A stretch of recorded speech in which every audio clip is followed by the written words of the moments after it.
فأعوذ بالله من الشيطان الرجيم بسم الله الرحمن الرحيم ألا إن أولياء الله لا خوف عليهم ولا هم يحزنون الذين آمنوا وكانوا يتقون صدق الله مولانا العظيم وصدق رسوله النبي الكريم الأمين ببركة إن الله وملائكته يصلون على النبي يا أيها الذين آمنوا صلوا عليه وسلموا تسليما الصلاة والسلام عليك يا رسول الله الصلاة والسلام عليك يا حبيب الله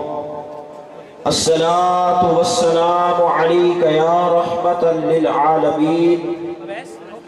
الصلاة والسلام عليك يا سيد الأنبياء والمرسلين حمد رب ذوالجلال کے لیے جس کی صفات آسمان کے ستاروں، بارش کے قطروں، درختوں کے پتوں، صحرا کی ریت اور زمین سے لے کر آسمان تک ذرات سے بھرے ہوئے اس اللہ سے بڑھ کر ہے، اور نعت ان کے لیے جو انبیاء علیہ السلام کے آقا، اہل ایمان کے راہبر و رہنما اور بارگاہ خداوندی کے معزز ہیں، اور انہی پر لاکھوں اور کروڑوں درود جن کی توفیل مالک الملک نے اپنی یاد کی توفیق اور موقع عطا فرمایا۔ یہ محفل پاک جس کی روحانی سرپرستی منبع علم و عرفان پیری طریقت راہبر شریعت حضور والا شان جناب خان بابا مولا پر سرکار فرما رہے ہیں،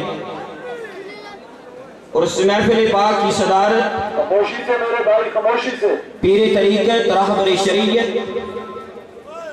فخر السادات فرد خاندان نبوت جناب پیر سید لال حسین شاہ صاحب دربار عالیہ بانڈا نبی شریف وہ فرما رہے ہیں، اور اس محفل کی سرپرستی پیکر و اخلاص و محبت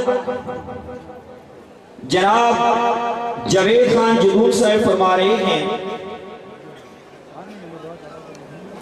اور اس محفل کی رونق زینت القرہ حافظ وقاری تنویر احمد نقشبندی صاحب ہیں۔ میرے یہاں سٹیج پہ آنے سے پہلے محترم خالد خان صاحب نے مجھے ایک جملہ کہا اور بڑا پیارا کہ حافظ صاحب ٹائم کم ہے، بس آپ نے دریا کو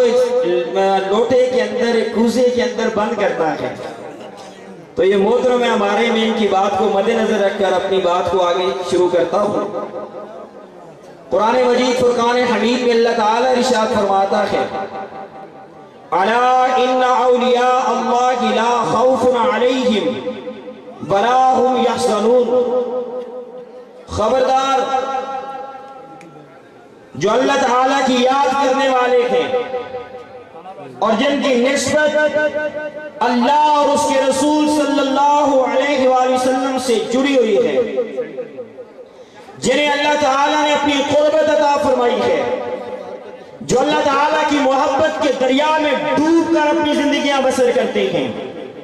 رب تعالیٰ ان کے لیے فرماتا ہے کہ لا خوف علیہم ولا هم یحزنون، انہیں اس دنیا کے اندر نہ کسی چیز کا خوف ہے اور نہ ہی کسی چیز کا خزن ہے۔ مولا پاک بابا جی سرکار ساری زندگی اللہ جل مجدہو کے نام کو جباتے رہتے، رب ذوالجلال کے نام کو بلند کرتے رہتے، اس مالک الملک کے نام کی صدائیں لگاتے رہتے، اور آج کئی صدیاں بیت جانے کے بعد بھی اللہ نے ان کے در کو ایک زندہ بنا دیا ہے۔ سامعین اکرام، جو لوگ ان خانقاہوں کے ساتھ وابستہ ہیں، جن کی نسبت ان خانقاہوں کے ساتھ ہے، ان کی مثال اس طرح کتابوں کے اندر ملتی ہے کہ جس طرح ایک کیاری کے اندر لگے پھولوں کو مالی پانی دینے کے لیے جاتا ہے، انہیں پانی دیتا رہتا ہے، اور اس کیاری کے اندر جو چھوٹے موٹے گھاس پھوس کے پودے اگتے ہیں انہیں بھی پانی لگتا رہتا ہے۔ ان اللہ والوں کے اوپر اللہ کی رحمتیں ہر وقت چھما چھم برستی رہتی ہیں، اور مجھ جیسے اور آپ جیسے گناہگار جب ان کے قرب میں آتے ہیں، ان کے قریب آتے ہیں، تو جو رحمتیں اللہ عز و جل کی ان کے اوپر برستی ہیں، وہ رحمتیں ساتھ مجھ جیسے اور آپ جیسے لوگوں کے اوپر بھی برستی ہیں، اور ہماری بیٹریاں بھی چارج ہوتی جاتی ہیں، اور یہ پھر چارجنگ جب ختم ہوتی ہے پھر خانقاہوں کی طرف رخ کرنا پڑتا ہے۔ یہ خانقاہیں جو ہمیں جنگلوں کے اندر، پہاڑوں کے اندر، نہروں کے قریب، دریاؤں کے قریب، سمندروں کے قریب، بیابانوں کے اندر ملتی ہیں، یہ خانقاہیں ایسے نہیں ہیں۔ ان خانقاہوں کا تعلق گنبد خضرا کے ساتھ ہے، اور اگر اس چیز کے اوپر کوئی اعتراض کرے کہ یہ کیسے ممکن ہو سکتا ہے، تو ہمارے ہاتھوں کے اندر آج موبائل پکڑے ہوئے ہیں، ان کا بھی ایک پاور ہاؤس ہے، وہاں سے سگنل آگے تک پہنچتے ہیں، پھر آگے موبائل آن ہوتے ہیں۔ یہ حقیقت کے اندر یہ جو موبائل سسٹم بنا ہے، یہ سارا اس روحانی نظام سے بنا ہے۔ اس روحانی نظام کا پاور ہاؤس گنبد خضرا ہے، مدینہ شریف ہے، اور اس سے ان خانقاہوں کو خیرات تقسیم ہوتی ہے۔ پھر مجھ جیسے اور آپ جیسے لوگ جب ان خانقاہوں کے ساتھ آ کے جڑتے ہیں، جب اپنا تعلق، جب اپنا رابطہ ان کے ساتھ جوڑتے ہیں، اور مکمل طور پر جب اپنے آپ کو ان کے ہاتھ میں دے کر اپنی زندگی ان کے فرمان کے مطابق گزارتے ہیں، تو اللہ تعالیٰ ہم لوگوں کے اوپر راضی ہو جاتا ہے، اللہ تعالیٰ کی رحمتیں ان کے اوپر برسنا شروع ہو جاتی ہیں۔ شیخ عبدالحق محدث دہلوی علیہ رحمہ کا ایک واقعہ یاد رکھیں۔ شیخ عبدالحق محدث دہلوی رحمت اللہ علیہ اس پائے کے عالم گزرے ہیں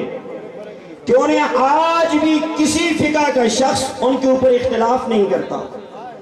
شیخ عبدالحق محدث دہلوی علیہ رحمہ نے اپنی ابتدائی ساری زندگی مدینہ شریف میں حضور نبی رحمت صلی اللہ علیہ وسلم کے روضہ پاک کے سامنے بیٹھ کر درس و تدریس کے اندر گزاری، اور لوگوں کو اللہ اور اس کے رسول کا سچا پیغام دیا، سنایا، یہاں تک کہ جب وہ اپنی ان کتب کو پائے تکمیل تک پہنچا چکے، رات کے وقت جب آپ سوئے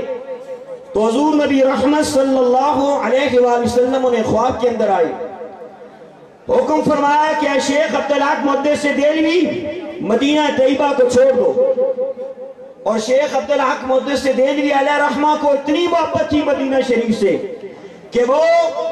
دن کو بیٹھ کر گنبد خضرا کے سامنے درس قرآن دیتے، درس حدیث دیتے، اور رات کے وقت وہ مدینہ کی گلیوں میں گھومتے رہتے، اور اتنی محبت تھی گنبد خضرا کے ساتھ، جب تک وہ گنبد خضرا کو نہ دیکھتے تب تک انہیں چین نہیں آتا تھا۔ جب خواب میں حضور علیہ السلام نے فرمایا کہ اے شیخ عبدالحق محدث دہلوی مدینہ شریف کو چھوڑ دو، ہندوستان چلے جاؤ، اور آپ نے عرض کی یا رسول اللہ صلی اللہ علیہ وسلم، میں ہاتھ جوڑ کے عرض کرتا ہوں، میں کسی قیمت پر مدینہ شریف کو نہیں چھوڑ سکتا، میں سب کچھ چھوڑنے کے لیے تیار ہوں، اپنی جان، مال، اولاد، ہر چیز کو چھوڑنے کے لیے تیار ہوں، عزت و آبرو کو چھوڑنے کے لیے تیار ہوں، یا رسول اللہ صلی اللہ علیہ وسلم، میں آپ کے مدینے کو چھوڑنے کے لیے تیار نہیں ہوں۔ یہ عرض کی، خواب مکمل ہوگی۔ دوسرے دن پھر شیخ عبدالحق محدث دہلوی علیہ رحمہ پھر سوئے، پھر اسی طرح حضور نبی رحمت صلی اللہ علیہ وسلم کی آمد ہوئی، پھر آپ نے فرمایا شیخ عبدالحق محدث دہلوی مدینہ شریف کو چھوڑ دو اور ہندوستان میں چلے جاؤ۔ پھر آپ نے اسی طرح عرض کی یا رسول اللہ صلی اللہ علیہ وسلم میں کسی قیمت پر مدینہ شریف کو نہیں چھوڑنا چاہتا۔ پھر اس کے بعد خواب کا یہ دوسرا حصہ بھی مکمل ہوا۔ تیسرے دن پھر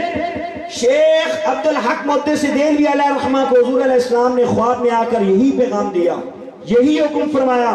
کہ اے شیخ عبدالحق محدث دہلوی مدینہ شریف کو چھوڑ دو اور ہندوستان میں چلے جاؤ، تمہاری وہاں ضرورت ہے۔ جب آپ نے تیسری مرتبہ ہاتھ جوڑ کر عرض کی، حضور نے فرمایا اے عبدالحق محدث دہلوی تم مدینہ شریف میں رہ کر میرے گنبد خضرا کا دیدار کرتے ہو، جب میرے کہنے کے مطابق تم مدینہ طیبہ کو چھوڑ کر ہندوستان میں جا کر میری حدیث کا اور رب ذوالجلال کی کتاب قرآن مجید فرقان حمید کا درس دو گے تو میں کملی والا تجھے سامنے آ کر اپنا دیدار کرواؤں گا۔ سامعین کرام، جب یہ بات سنی آپ نے حضور نبی رحمت صلی اللہ علیہ وسلم کی زبان مبارک سے، تو آپ نے مدینہ شریف چھوڑ کر ہندوستان میں آگے۔ پھر شیخ عبدالحق محدث دہلوی علیہ رحمہ فرماتے ہیں کہ میں جب تمنا کرتا تھا اپنے دل میں، جب بھی دل میں تمنا کرتا تھا کہ حضور کا دیدار نصیب ہو، فرماتے ہیں میں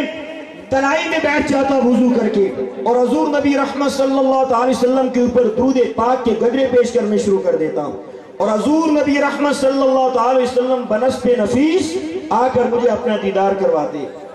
اور پھر مجھے شاباش دے کر وہاں سے واپس لوٹتے۔ فرماتے ہیں اس کے بعد میں نے جتنی زندگی ہندوستان کے اندر گزاری قرآن و سنت کا درس دیتا رہا، میں نے جب بھی تمنا کی حضور نے مجھے آ کر ظاہری دیدار کروایا۔ اس کے بعد ان لوگوں کے تعلق کے متعلق یہ باتیں بتا رہا ہوں کہ ان کا تعلق گنبد خضرا کے ساتھ کتنا قربت والا ہوتا ہے، کتنا قریب ہوتا ہے۔ اس کے بعد حضرت امام بصیری علیہ رحمہ کے بارے میں آتا ہے جنہوں نے قصیدہ بردہ شریف لکھا ہے، مولا یصلی وسلم دائما ابدا علی حبیبک خیر الخلق کل حمیم۔ ان کے متعلق آتا ہے جب یہ قصیدہ شریف لکھ چکے، مکمل ہو گیا یہ قصیدہ شریف، یہ فالج کے مریض تھے، جس رات ان کا یہ قصیدہ شریف مکمل ہوا تاجدار کائنات محمد عربی صلی اللہ علیہ وسلم اس دن رات کو ان کے گھر تشریف فرما ہوئے اور امام بصیری علیہ رحمہ کو فرمایا بصیری اٹھو، جو قصیدہ تم نے لکھا ہے یہ مجھے سناؤ۔ امام بصیری علیہ رحمہ عرض کرنے لگے یا رسول اللہ صلی اللہ علیہ وسلم میری جان کے اندر اتنی طاقت نہیں ہے، اتنی ہمت نہیں ہے، اتنی سکت نہیں ہے کہ میں اٹھ کر آپ کو سناؤں، میں تو فالج کا مریض ہوں۔ حضور نبی رحمت صلی اللہ علیہ وسلم نے اپنا دست رحمت، دست شفقت امام بصیری علیہ رحمہ کے جسم مبارک پر پھیرا، فرمایا بصیری اللہ کا نام لے کر اٹھو، اللہ نے تمہیں شفا عطا کر دی ہے۔ امام بصیری علیہ رحمہ اٹھ کھڑے ہوئے اور پھر آپ نے مولا یصلی وسلم دائما ابداً علی حبیبک خیر خلق کل حمیم، حضور کی بارگاہ میں حضور کے سامنے یہ قصیدہ شریف سنایا، آپ کی محبتوں بھرے یہ شعر آپ کے سامنے سنائے۔ حضور نبی رحمت صلی اللہ علیہ وسلم جب جانے لگے تو اپنی چادر مبارک اتار کر امام بصیری علیہ رحمہ کو تحفے میں دے کے چلے گئے۔ امام بصیری صبح کو اٹھے، وہ امام بصیری جنہیں ڈاکٹروں نے لا علاج کر دیا تھا، جنہیں ہر ہاسپٹل سے لا علاج کر کے ڈاکٹروں نے بھیج دیا تھا کہ امام بصیری تمہاری بیماری کا علاج اب ہمارے پاس نہیں ہے، کوئی دعا ہمارے پاس نہیں ہے جس سے تمہیں شفا ملے۔ امام بصیری اس حالت میں تھے، حضور کا دست شفقت دست رحمت جب ان کے جسم مبارک پر پھرا، اٹھ کھڑے ہوئے۔ صبح کے وقت جب انہوں نے گلیوں میں چکر لگانا شروع کیا، اپنے گھر کے قرب و جوار میں آنا جانا شروع کیا، لوگوں نے دیکھا وہ حیران ہو گئے، اور ایک میلے کچیلے کپڑوں والا امام بصیری علیہ رحمہ کے راستے میں بیٹھا تھا۔ امام بصیری علیہ رحمہ کو جب دیکھا تو وہ فقیر اٹھ کھڑا ہوا اور کہنے لگا امام بصیری وہ قصیدہ مجھے بھی سناؤ جو رات میں حضور نبی رحمت صلی اللہ علیہ وسلم کو سنایا تھا۔ امام بصیری علیہ رحمہ آپ نے جب یہ بات سنی تو آپ نے فرمایا فقیر تمہیں کیا پتا کہ حضور نبی رحمت صلی اللہ علیہ وسلم کا مجھے رات کو خواب میں دیدار ہوا ہے اور میں نے انہیں قصیدہ پاک سنایا ہے۔ امام بصیری علیہ رحمہ کے سامنے وہ شخص سر جھکا کر کہنے لگا کہ اے امام بصیری، جس طرح آپ کا تعلق گنبد خضرا کے ساتھ جڑا ہوا ہے، اسی طرح مجھ فقیر کا تعلق بھی گنبد خضرا کے ساتھ جڑا ہوا ہے۔ جس طرح